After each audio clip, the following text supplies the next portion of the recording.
Olá!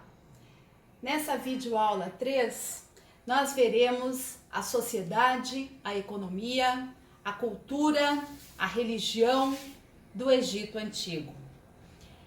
Se nós estivéssemos na sala de aula, eu construiria aquela pirâmide para escalonar todos os grupos sociais. Vamos lá! No topo dessa pirâmide é o faraó e a sua família. É ele quem comanda o Egito. Ele é a figura de um deus. Para os egípcios, o faraó era um deus e, portanto, sua vontade era incontestável.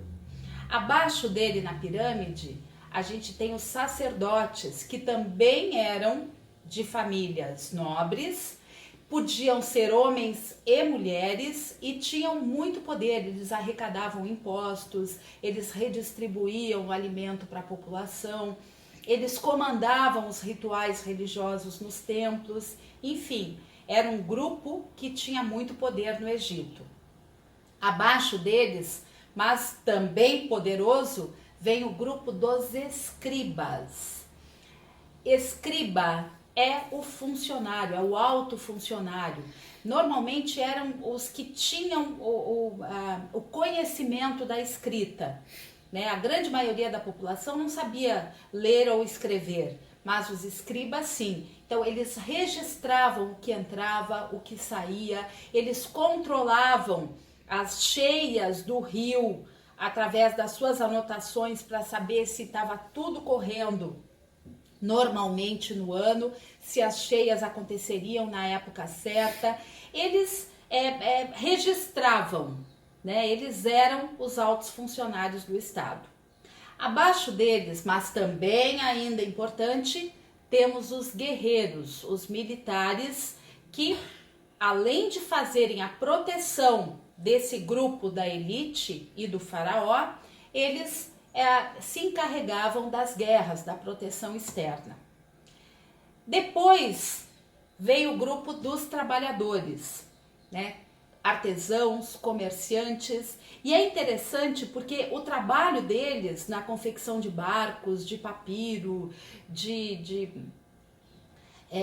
potes, enfim, de qualquer construção. O trabalho deles era hereditário, a função deles, desculpe, era hereditária. Então, tinham famílias que tradicionalmente eram construtoras, eram médicas, elaboravam, faziam comércio, pois sua função passava de pai para filho. Abaixo deles vem os camponeses, a grande maioria da população, que quando não estava trabalhando nos campos, estava trabalhando ou no controle das cheias, né, revisando, fazendo a manutenção dos canais de irrigação, das barragens, ou na construção de templos, palácios e das pirâmides, que no caso do faraó, eram pirâmides que começavam a ser feitas quando o faraó era ainda criança, porque eram obras monumentais. Bem abaixo, nessa pirâmide social, a gente tem o grupo dos escravos, que não era uma coisa muito comum no Egito. Os escravos eram prisioneiros de guerra. Os egípcios não tinham o hábito de escravizar o seu próprio povo. Eram prisioneiros que vinham de outros lugares, da Núbia, ou os hebreus que ficaram escravizados lá durante muito tempo, enfim. Eram povos que vinham de fora ou que eram conquistados. A base da alimentação dos egípcios era o pão e a cerveja. Eles cultivavam nos campos cereais diversos, o trigo, alho, cebola, rabanete, pepino, ervilhas, grão de bico, frutas, o damasco e o figo, liderando a lista das frutas, a uva. Criavam bois e cabras, e a carne desses animais era consumida principalmente pela elite. Ao povo em geral eram cereais, eram frutas, era a cevada, a cerveja e nada mais. A religião egípcia, ela vai ter uma característica especial. Eles, por acreditarem na vida após a morte, eles vão mumificar primeiro só o corpo dos faraós mortos. Com o passar do tempo, depois no Médio e no Novo Império, essa prática vai passar para toda a população.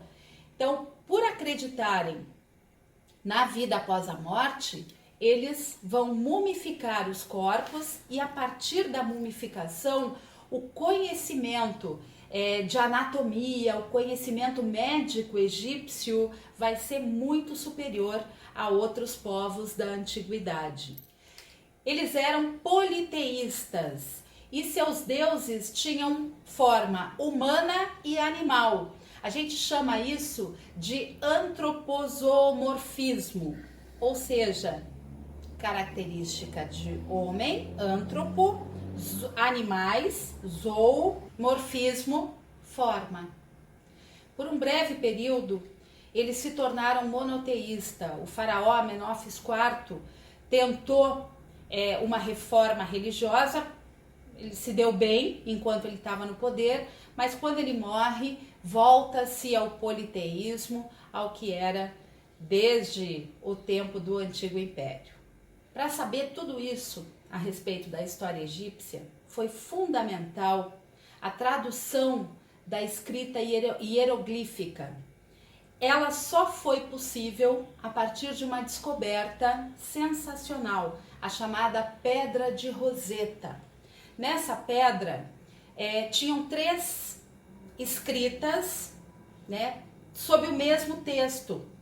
Então, o mesmo texto, que depois se viu que era um documento, né, político, ele foi escrito em 3 linguagens. A linguagem hieroglífica, que era a religiosa oficial, a demótica, que era a escrita egípcia mais comum, mais popular, e em grego, porque quem escreveu esse texto foi o Ptolomeu, já um rei da época helenística. A descoberta desse texto acabou sendo crucial para a decifração dos hieróglifos e, portanto, o conhecimento ainda maior da cultura egípcia, já que eles tinham o hábito de, dentro das pirâmides, eles escreverem toda a evolução política daquele faraó. Então, tudo que acontecia, os anos de péssimas colheitas ou os anos de boas colheitas, as guerras contra outros povos, tudo era registrado nas paredes da pirâmide. E isso, então, dá um bom conhecimento a nós da atualidade de como eles viviam no Antigo Egito. Por hoje é só. Até a próxima aula.